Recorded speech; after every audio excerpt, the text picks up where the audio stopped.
Well, good evening there, guys. It's Tuesday night. Just kind of getting some stuff wrapped up in the shop.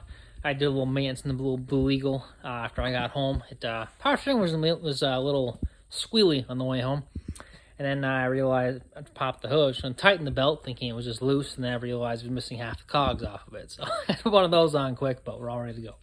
Anyway, as you guys saw in my last videos, I actually bought a press brake attachment, the Swag press brake attachment for a hydraulic press I have here. I had some other stuff brewing along with that, which is the reason I bought that tool. So what I actually have brewing is on the floor right here. So this is my Langmuir Systems Crossfire Pro CNC Plasma table. So this is about I think it's got a 44-inch by 33-inch cut table area.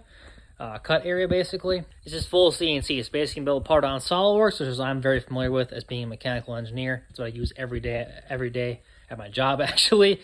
And Oregon's Fusion 360, which is the program they actually suggest for this thing that runs the CAM software. So you can build a part on SolidWorks or Fusion 360, drop it to the Fusion 360 CAM software, drop it right in the table, and you can cut pretty much any sheet metal part you want to make in a flat pattern format. And then I have my press brake attachment in the back, I can start making some bends. So you can make spring perch brackets. You can make whatever kind of bracket you want to make basically with what I have. So it's a really cool tool. I've always wanted to have one for a long time. I enjoy a lot of sheet metal work, involved in a lot of the all the race cars we have and that kind of stuff. It's just really a great tool to have for building a lot of that bracketry, custom stuff. Anything I want to build pretty much now I can more or less do sheet metal wise with this table. Obviously in the future there'll be some other tools come, but this is the main one for right now. It steps a lot of things up. It came in a couple boxes, so that's kind of more of our we'll say the framework of the table and the gantries. This is our water table right here. It's in two pieces. Comes in two pieces like that. It's a stainless water table, so it has a water table, which is awesome because you can do a lot of cuts without anything warping.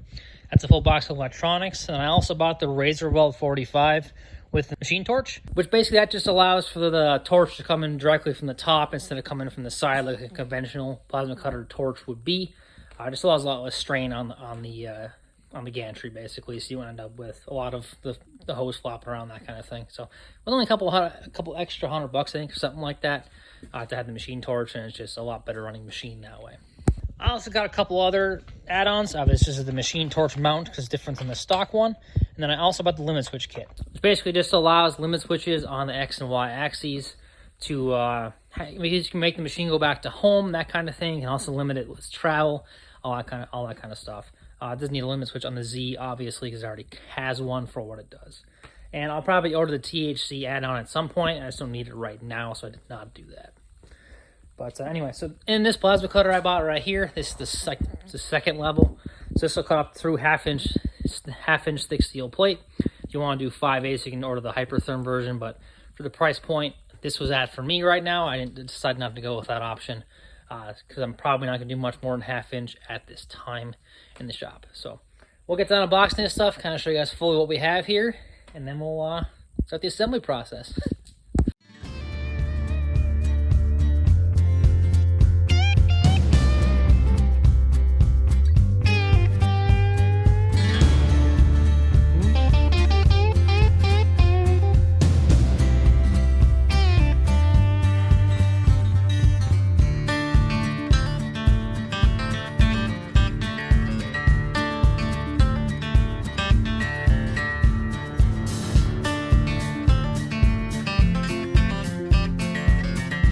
As you guys saw in the time lapse, I got all the framework unboxed anyway, and the water table. So this box has all of your main axes in there. So basically, you got this would be your I believe your X and your Z axes. This would be your two side rails, and you got more of your feet, your framework, also the holder for the hose for the plasma. Couple other rails, that kind of stuff. Also your pieces for the bottom of the water table to hold your teal off, sit in the water. Also has your ball screws. They were inside of this long one right here, which is I didn't see them at first. I was getting a little worried, but they actually were inside of that. So most of the stuff's all packed inside of this. And I will say this box is about 150 pounds. It's a lunker and a half. I didn't expect it to be quite that heavy, so fair warning on that one. And the water table obviously in two pieces, and they kind of come on this wood piece right here, which is really nice. Kind of protects the edge from being bent over. And mine came pretty dang straight there, actually. I didn't really have any bends anywhere or anything. Their corners are all nice and intact. I know some people have had issues with them being bent when they come in the box, but that's kind of part of sending a sheet metal.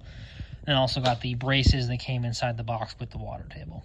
So now we got all this stuff unboxed, and it looks like it's here. We're actually going to open up the electronics box over there. Make sure we got all of our stepper motors and all that kind of stuff. Kind of lay it all out and see what we got. Well, as you guys can see, we got more boxes out of the other box. But basically, they're all kind of labeled. So you got your main hardware, stepper motors for the axes, general electronics, which is probably electrical box right here, miscellaneous, which is pretty heavy, so I'm guessing all of your bolts. We also have our basically main bearings for our axes. Looks like a Thor's hammer going on, but these are actually more mounts for the axes than the Z-axis, which is the one that makes all the magic happen. So we'll get these boxes open and kind of show you guys what's inside. So as you guys saw last night, I got everything all unboxed.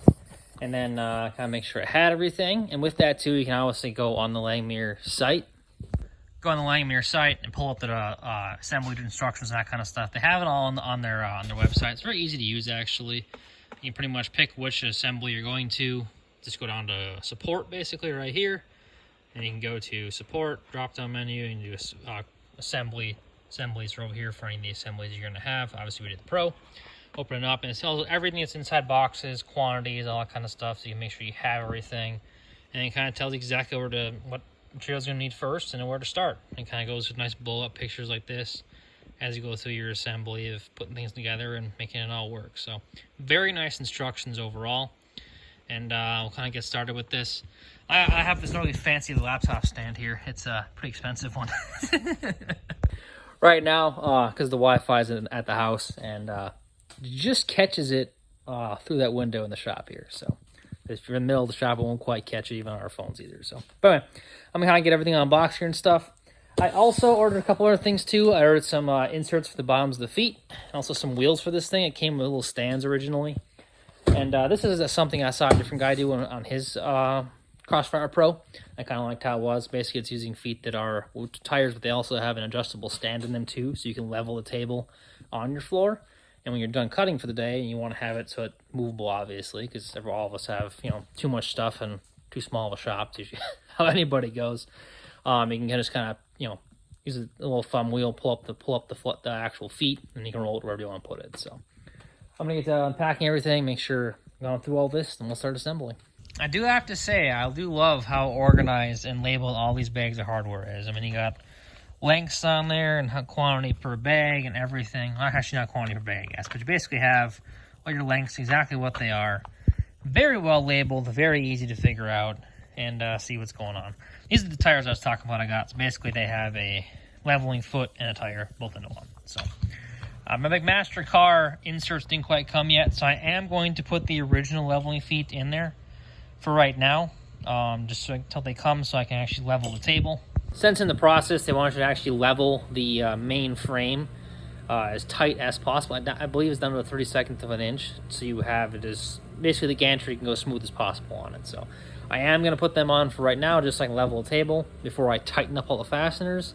Then when I get all the fasteners tight on the main frame, then I'll probably switch it over with my inserts that are supposed to come tonight, but we got about 5 inches of snow here in Minnesota in April here, so which is usually pretty common occurrence here since we're pretty far north. But anyway, so they may come today, may not, they might come tomorrow. So either way, we'll get her assembled and we can always put tires on later. So I'm gonna get the time lapse going. I'm gonna start assembling stuff. So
Well, as I got started off on the time lapse, you know, I spent a few minutes getting the main frame structure together anyway, which goes together pretty easy once you kind of figure out what their thought process was.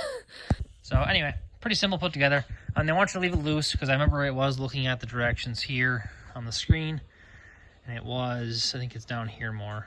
There's your distances they want you to look at, and then also looking at basically within a 32nd of an inch on most of the directions. So got to make sure you leave it kind of loose, put it on the floor, and then kind of measure it that way.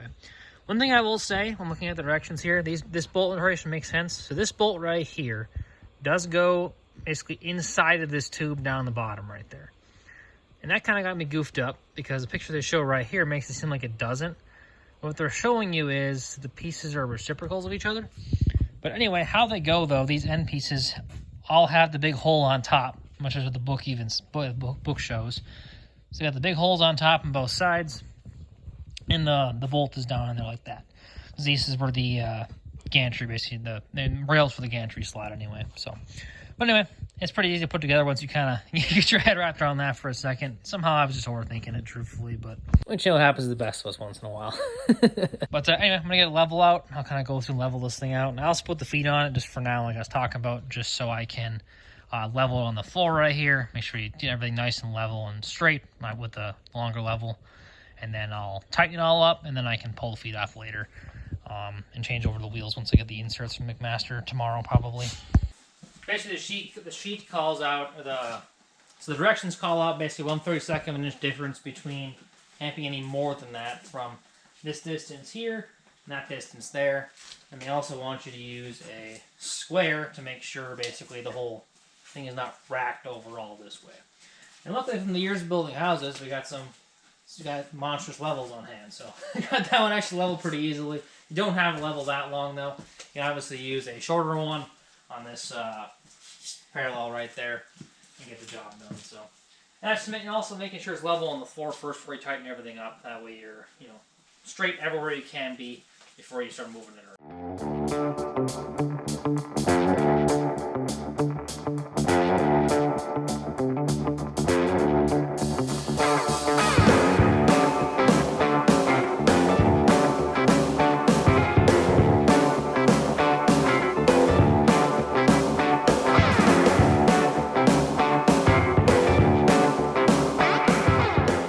Well, I will say, the main frame took a little longer than I expected. But that 1/32 of an inch number is pretty tight, actually, for metal. And that takes a few minutes. So one of the ways I found it worked the easiest, my dad helped me with it for a little bit, is they do say the directions, which I didn't fully listen to, not going to lie. I tightened all the legs down, and I tried to move the frame around.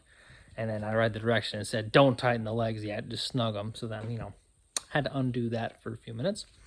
But anyway, basically lightly snugging these, and then these bolts in here, just put them down about the same, and then you can kind of take a tape measure. I just measure from the outside to the outside. It shows in the book here to do inside to inside. Doesn't matter, it's still direct dimensional tubing, so it still gets you the number you're looking for, the one right here. So this needs to be, this number here and this number here needs to be within a 32nd of an inch. So I think we're at 58 3/4 from outside to outside. This one's like, you know, 58 3/4 over here, or I think this one's actually a little bit, this is the fat side. I think this is like a 32nd over. It is within the 32nd of an inch difference right now after I tightened it, just because as soon as you start moving this bolt down there, it moves a little bit. I also found it actually worked out nicely to have someone just have some weight on it. So I had my dad kind of just like put some body weight on this so it can't move as much while you're tightening it. Seemed to help a little bit, and everything not moving around on you while you're kind of getting it snug. So having an extra person there is handy in that case. So now we're done with all that. It's getting actually pretty late, and I gotta work tomorrow, sadly. Pesky work getting in the way of a good time, like it always does. Next on the list is the Y-axes. So we're gonna get these built up tomorrow when I get home. I've got the Y-axes two sitting over here. I got these assembled a little bit ago, just putting them together because I figure you guys want to watch the bolts and every single thing I'm doing here. So these actually go on these pipes right here. It did also say in the directions too, to make sure these set screws are pointed, we'll say, towards where the center bar is gonna mount. Because these bearing blocks, these sets actually move right here. These two inner ones do, and two are solid. That way you can adjust them on the tubes properly. So you just put these ones towards this side. They also said don't tighten these more than finger tight. or hand tighten for right now. So I got both of those all set up. Got the pipes up here. I got the plates all ready to go here. And we're gonna slide those onto the actual pipes themselves and put them on the rails, start bolting all that down. I decided to put all my plates on there first ahead of time, get these all ready to go. Figure it'd be easier, then I can just kind of drop this right in the hole just like this. Line everything up. They don't want you to tighten any of this till later, basically. Just give it some hand tightening, or finger tightening, basically, at this time. And I also did want the big hole in the back on the, I'm gonna say on the left-hand side. And then the far side has this hole on the actual front side of the machine. For the picture of the direction. Well, we got both of the Y-axis mounts on there anyway. They'll show them the directions too. So you want these actually are directional, say, per side. So they actually want the side with the gusset area to the back of the machine. So the front of the machine is actually the far side. The back of the machine is where we're at. It has the overhang, which is set up so basically when you have the gantry on the far side of the material, it can go past the cut area and hang out over here where your material will stop. So that's how those are pretty much set up. Also on the side, the Y-axis pieces, there's some holes in here. These have to line up with the end brackets like this. These are actually shifted down on the material. They're not centered. They're basically kind of downhill a little bit. And like I said in the GoPro video too, this hole right here on the, we'll say near side right here, is the left-hand side referred to in the directions. You need to go back there for one of the cables, and the one over there needs to be this area for this other cable over here on this end. So these are, I think, the same piece, if I remember right. They're just transposed, basically. Now we got that done. On the next thing. So now it's time to assemble the Z-axis, and it's pretty easy to do, truthfully, actually.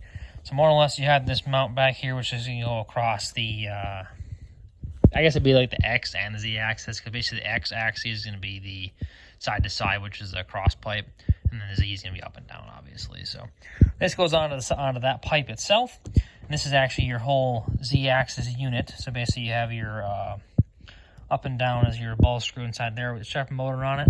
There also is a limit switch inside of here, as you can kind of tell.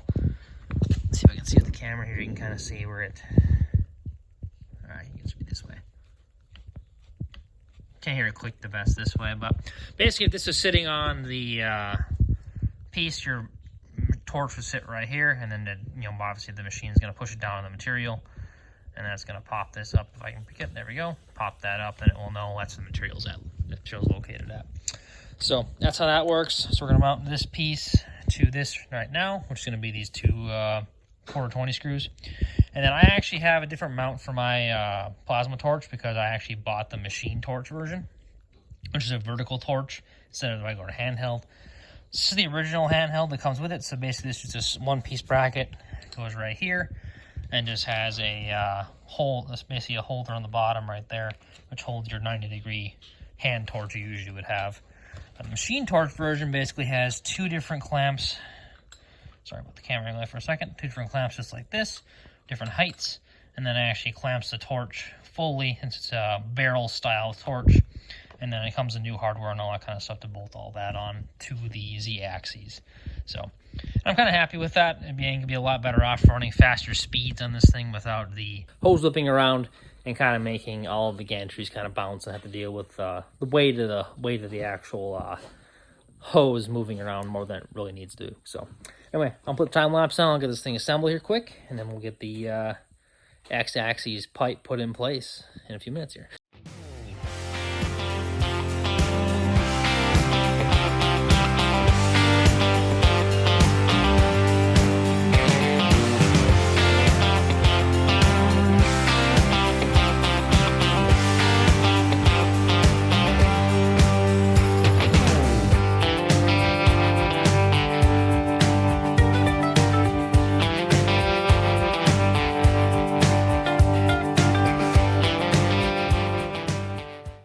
It's all assembled more or less anyway, if you guys need to see all that. So basically I put one of the ball screw mounts right here. A couple of the rest of the inserts go right here. Obviously put your Z axis on. It's not actually centered the best on this, but they want you to do that later, so you can kind of slide it over the pipe and leave it after you get everything mounted to it. And then they also have this mount over here for the ball screw, for the x-axis, actually, what this would be for, across all of it. And this is a special mount. The other two are a little bigger like this. These two are taller as well, so it's the shortest version of this, and it's also this different one right here, as you can see, a different version of it. And these other ones won't fit here. They physically won't bolt on, so it's handy not to get that screwed up. But that short one on the far side will bolt on any of the places. So anyway, we're going to get this put up on the top up here and get it all bolted down. I spent a few minutes last night getting the actual gantry all tightened down and adjusted anyway. Trying to figure you guys wanted to watch me spend an hour, probably 3 hours actually adjusting everything, getting it right.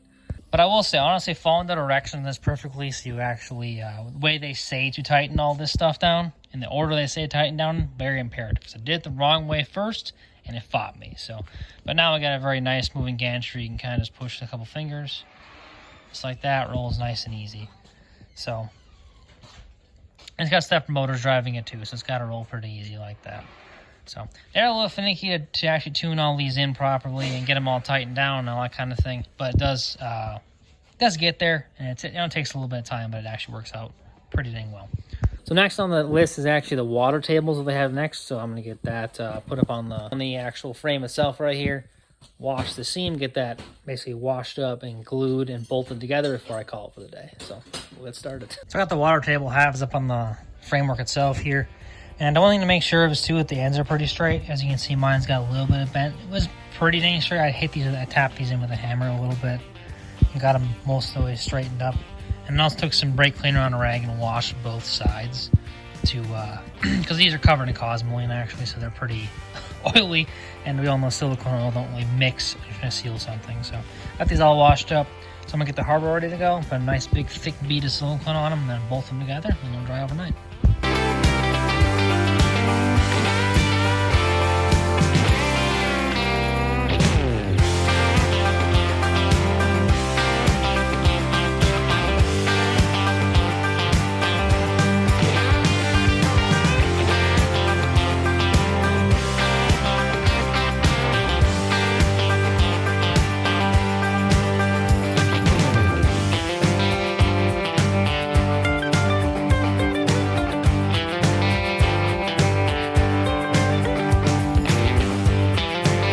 I got some on time lapse, got all bolted down, and I decided to use just some regular Permatex black I had laying around because I have both engines, so it's kind of just a better setup that way. I put a nice big thick bead on there, that way it's oozing out on all the edges. Make sure we're fully covered, then you can just cut the rest off later, wipe it off later. You don't have to worry about having not enough glue on there and have it leaking. This way it's got plenty, so I'll fill in all the gaps and the imperfections. It should keep us a nice sealed water table. I got the table all centered on the main frame anyway, and Langmuir calls off for about an inch right here. So right from the logo, put an inch right to the edge, approximately right about just like that. And then side to side, it worked out pretty well. And just about an inch and a quarter, or a little bit over, kind of under deal. The table's really not square once you screw it together in the middle, so it ends up being a little bit off. But the main thing is that 1 inch on either end hangover wise, and then centering it as best you can between the frame rails, let's say, over there. So, and then I actually am going to wash around all these holes and then put a dab of silicone, and then the self-tapping screws they give you with the gasket on them, like you'd use on like a steel roof, basically what they want you to use, which I think that'll work, but I kind of want to put some silicone down first as well for kind of a dual sealing operation. So I will say, after installing the actual drains in this table, I can see how all of them, people complain about them leaking a lot because they're not really the best setup. So basically you got this brass piece right here with this O-ring on it, and I can take my hand to tighten the nut on the bottom, which is basically a pretty big nut like this. More or less even hand tightening it, I can push the washer out the side like that. So it's actually not really the best. So I can see where that becomes an issue with a lot of them. I'm actually gonna get some regular plumbing. I just have these in there for right now, along with the 1/4 inch MPT plug they got going right here. But I think I will say Langmuir probably could work on some better drains for the tables in the future, because those are not really ideal. I definitely see why they leak a lot. Now we got the water table most of the way done. Basically bolted in the hole and that kind of stuff. We're ready to actually put the angle iron pieces in there and all the vertical slats where your material is going to sit. Once I got these over here, I got The angle irons sit right here and have the notches on the top side, and then all the vertical slats that go in there across the table itself. So we'll get them all unbagged, turn time lapse on, and we'll start filling the whole bed full of metal. So next on the agenda is actually fixing the angle on our Z-axes, which they have a very nice video actually in the directions on how to do this. But more or less how it is you want to take a carpenter square or a square and go from the top of one of these slats to this face right here. So you got to pull your torch mount off, and you're going to want to set into this inset area, which is basically right where the torch mount is at. And this flange has to be square in relation to one of these slats down here, which the adjustment's all done through these set screws in the end on this end. And then also the set screws down here on the bottom, which bring these bearings up to here. And that actually squares, we'll square this in relation to the tube it's on and also on the slats. So, but I think you guys can refer to the video in the actual directions, because it's actually very nice on how to do this. Well, we got our lead screw mounts on anyway, put in. And I will say it is easier to pull this bolt out, but if you have everything adjusted, you can definitely get these bolts in here to screw these on. You got some, if you got regular mechanic fingers like most of us do, you can kind of squeeze them in there and then put an Allen key in from the far side and kind of run them into place and get them into these mounts on both ends, and put your bearings in on the small ones. And we didn't say in the directions exactly, the ones where the stepper motors mount in the back and your bearing idling blocks go in the front on both of the Y-axis locations, and then obviously on your Z-axis locations, floated over here, your center, and then your square mount and rope mount over there. So the bearings do actually go to the outside, much to contrary thought process, and they use these screws to actually hold them in the bore, which makes sense though. That way you can actually change the bearing. If it's bad, you can just pull the two screws out, slide the bearing off the end of the lead screw, and then slide a new one in and go again. Well, now we got all our mounts on. We're actually going to get the lead screw, we'll say nuts basically, whatever you want to call them. These bad boys bolted on, and then we'll get the lead screws put in, and the stepper motor's next.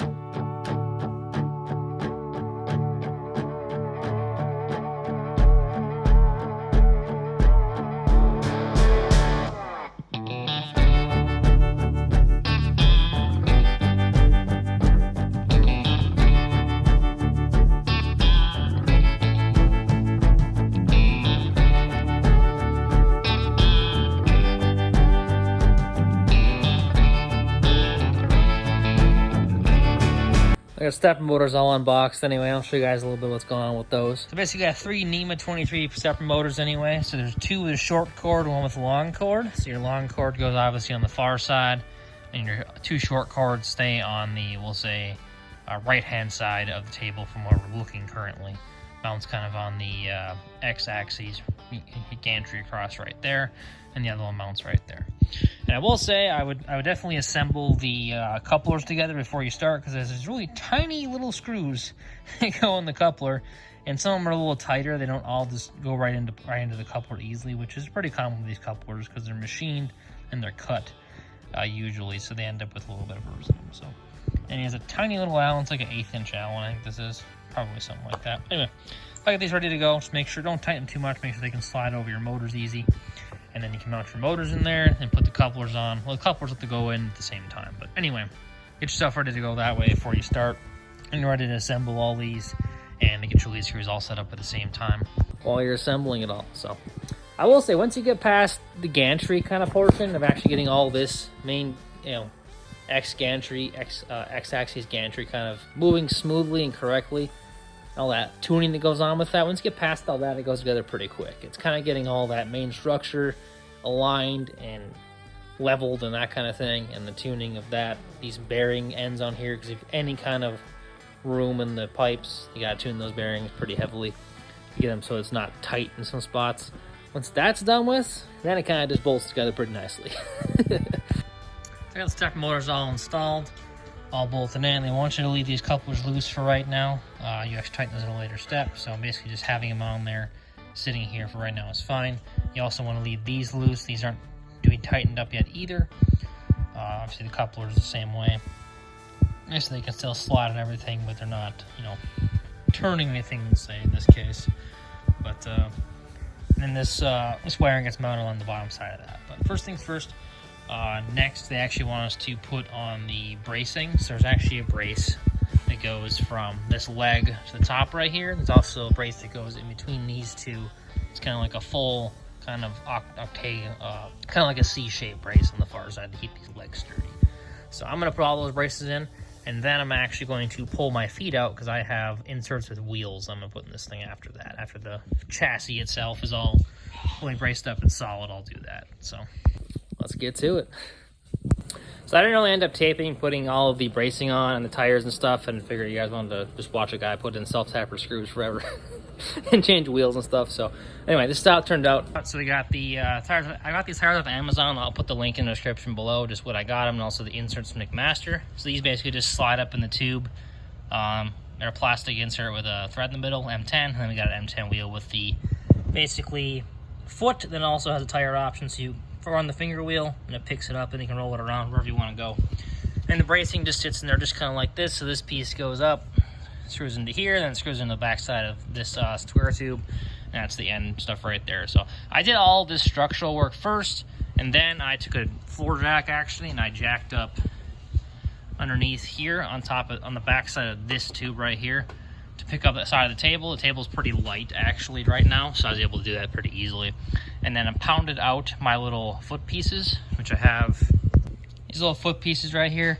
They were a little, this was the most stubborn one, and actually the clip went the wrong way on me and fought me a little bit. The rest of them more or less just kind of slid out with a screwdriver tapping from the edge.